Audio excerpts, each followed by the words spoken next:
लूटघर series में आज हम आपको गुड़गांव के मालिबू टाउनशिप का हाल दिखाएंगे। कैसे प्लॉट बेचने की इजाजत लेकर बिल्डर 3-3 फ्लोर के फ्लैट बेचने की जालसाजी पर उतर आया है। गैरकानूनी तरीके से बनाए गए सैकड़ों फ्लैट लोगों को बेच दिए, क्योंकि इस गोरख धंधे में सिस्टम से जुड़े लोग भी उसका साथ दे रहे थे।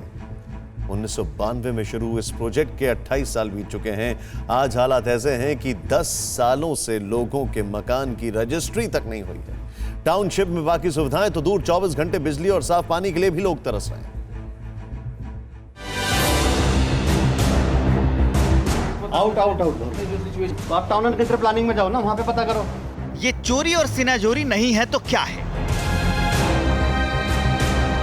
पूरी कहानी जानने के बाद इस पर फैसला आप खुद कर लीजिएगा।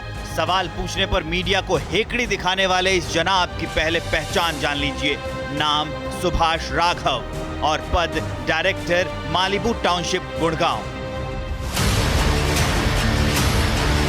आरोप है कि बिल्डर ने टाउनशिप के लेआउट प्लान की धज्जियां उड़ाई, लाइसेंस के नियम और शर्तों का सरेआम उल्लंघन किया। ना तो टाउनशिप का कंप्लीशन सर्टिफिकेट मिला, ना ही प्रोजेक्ट के मेंटेनेंस की परवाह की। होम बायर्स परेशान हैं, सालों से बिना रजिस्ट्री के मकान में रहने को मजबूर हैं। रखरखाव के अभाव में बिजली पानी से लेकर साफ सफाई और सिक्योरिटी की दिक्कतों से बेहाल हैं। लोगों की शिकायतों पर बिल्डर का पक्ष जानने के लिए TV9 भारतवर्ष की टीम जैसे ही बिल्डर के ऑफिस में पहुंची, देखिए कैसे बिल्डर के बड़े अधिकारी कैमरे पर ही भड़क उठे। मीडिया के साथ ऐसा बर्ताव है तो आम लोगों के साथ व्यवहार की कल्पना आप खुद कर सकते हैं। नहीं, जो सिचुएशन है वो तो बता आउट नहीं, जो सिचुएशन है वो बता सकते हैं। नहीं बताओ आपकी एलिगेशन ये कह रहे हैं कि यहाँ पर इलीगल है पूरी तरीके से। तो आप टाउन एंड कंट्री प्लानिंग में जाओ ना, वहाँ पे पता करो। नहीं, आप बिल्डर की तरफ से तो आप हो सर, बिल्डर की तरफ से तो आप हो सर। इन प्लॉट्स का सब डिवीजन नहीं होना था, ये सब डिवीजन किया।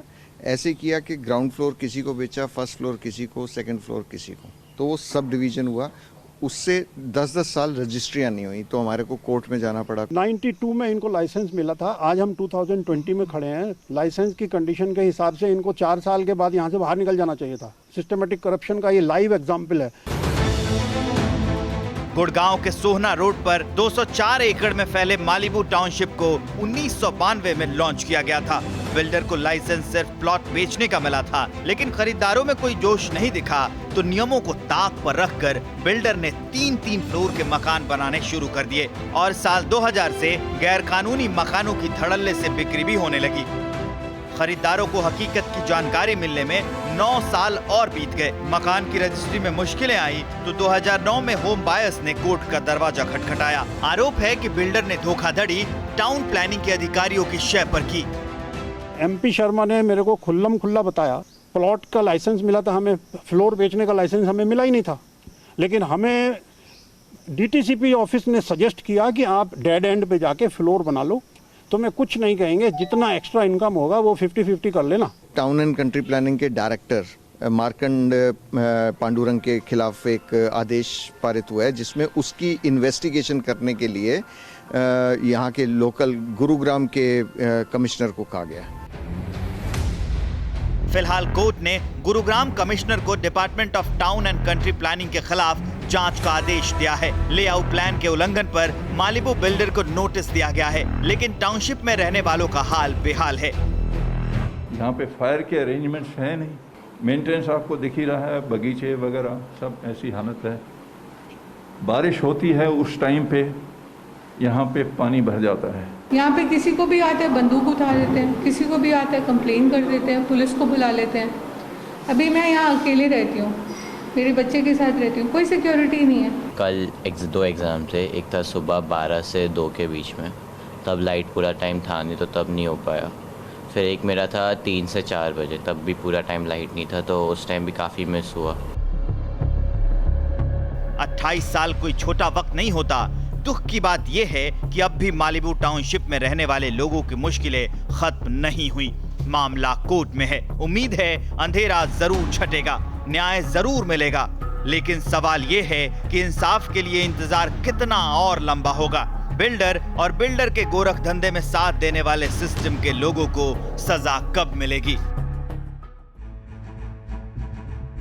और अब वक्त है दर्शकों के मेल और मैसेज का। सीआईएसएफ में काम करने वाले हमारे जवान हरिओम गौतम लिखते हैं कि उन्होंने ग्रेटर नोएडा के यमुना एक्सप्रेसवे पर सुपरटेक अप कंट्री में 2 BHK फ्लैट बुक किया था, जिसका पोजीशन फरवरी 2015 तक मिलना था। बिल्डर ने तब तक 95% कीमत यानी लगभग 25.5 लाख रुपए ले लिए, लेकिन घर अभी तक नहीं मिला है। फिलहाल पश्चिम बंगाल के बर्धमान में तैनात गौतम सुरक्षा बल की नौकरी करने वाले के साथ सुपरटेक के ऐसे बर्ताव से परेशान हैं। लोन की EMI और परिवार के किराए के बोझ से दबे हैं। चाहते हैं कि इनका फ्लैट जल्द से जल्द इन्हें मिले और साथ में देरी का मुआवजा भी दिया जाए।